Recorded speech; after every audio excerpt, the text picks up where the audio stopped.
Ayun, hello guys. Good morning. Quick update lang tayo kay gold. Ito yung tinitrade natin ngayon eh. Zoom out perspective, still bullish pa rin ako dito. Kailangan lang niya magkaroon ng retracement bago tayo pumunta ng wave 3 in a Elliott wave perspective. So dyan around 136 ang pupuntahan yan, pero wag mo na yan ang pukusan natin. Pukusan natin ngayon kung saan to possible na bumagsak, kasi ang current trend natin structure is bearish. Correction muna tayo ngayon, guys.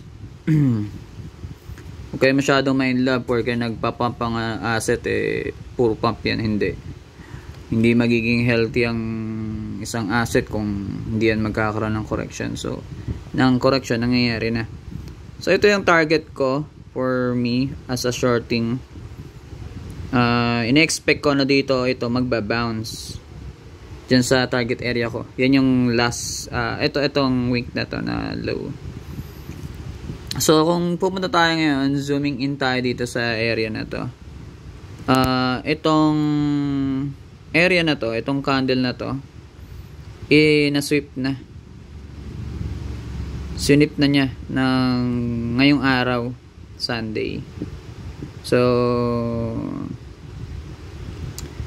yun nga, dahil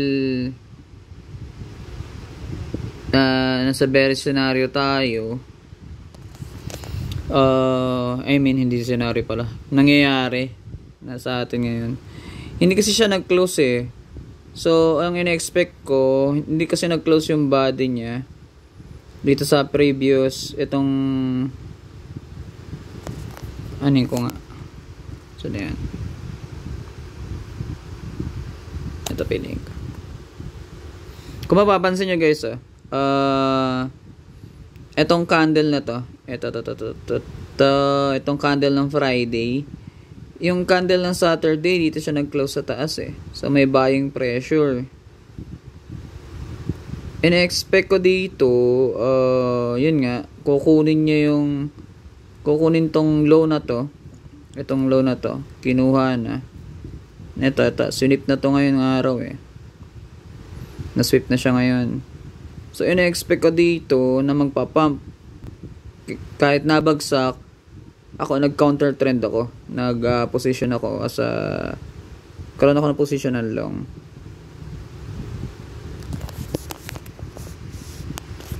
Pinotektahan ko na kagad yung long position ko. Bang! Binagsakan ako, di ba?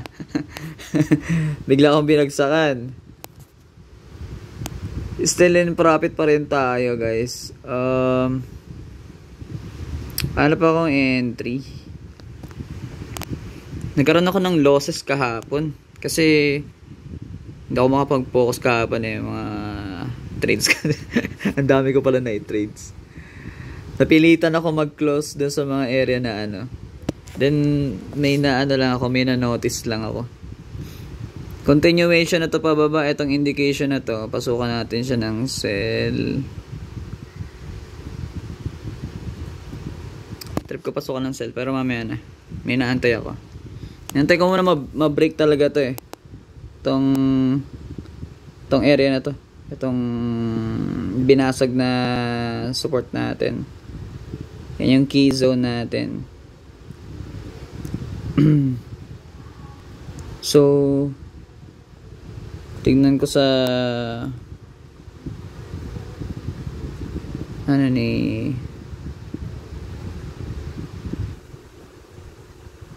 sa minarkahan natin. Tingnan ko kung level to binagsakan.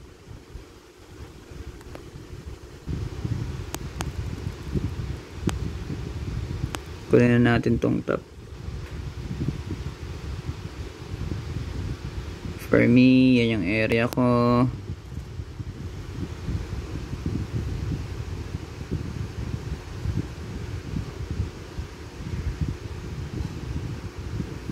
Ito yung range ko. So nilaro niya sinundot lang pala yung 50 sabay bounce. Oo.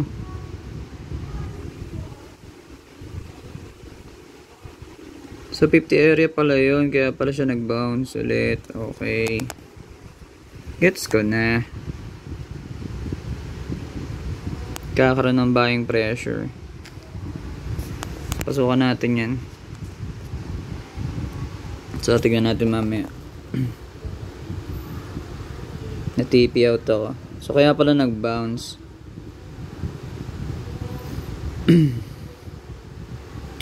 Wait natin to ngayon para malaman natin na magkaroon pa ng buying pressure. Dapat itong daily candle na ito ay mag-close above nito. Itong Friday candle. Yung body sa body yung tinutukoy ko, not wick. Kailangan mag-close siya above. At least. Kasi ito, kung magtutuloy-tuloy na tong daily candle natin, ano to above na siya nitong previous day natin ng Saturday. So ayun,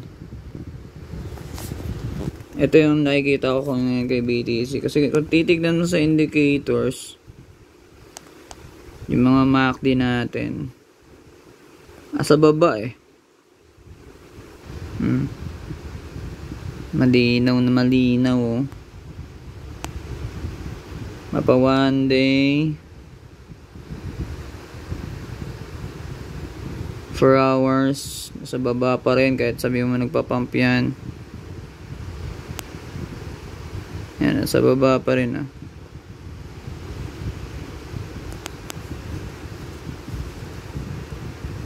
Tira lang ako ng counter trend.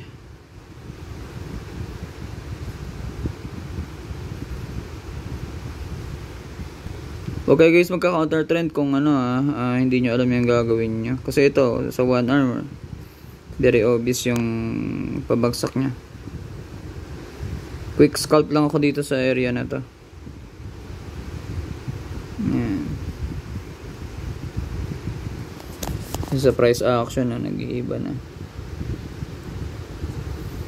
Meron tayong apex dito area. Wait kung basagin yan if ever mag-materialize yung buying position ko. Possible yan umalagwa pataas. Magandang position to pero possible din yan magtuloy-tuloy pa baba. Kasi nga nasa baba pa si MACD. Nagsishrink na yung volume dito sa matag din natin sa 5 minutes. At ang isa nating MACD, ang assassin natin ay umaakit na. So it's a waiting game pa rin. So yun lamang para sa forecast ko kay BTC. Medyo ang overall trend nito is bearish bias, pero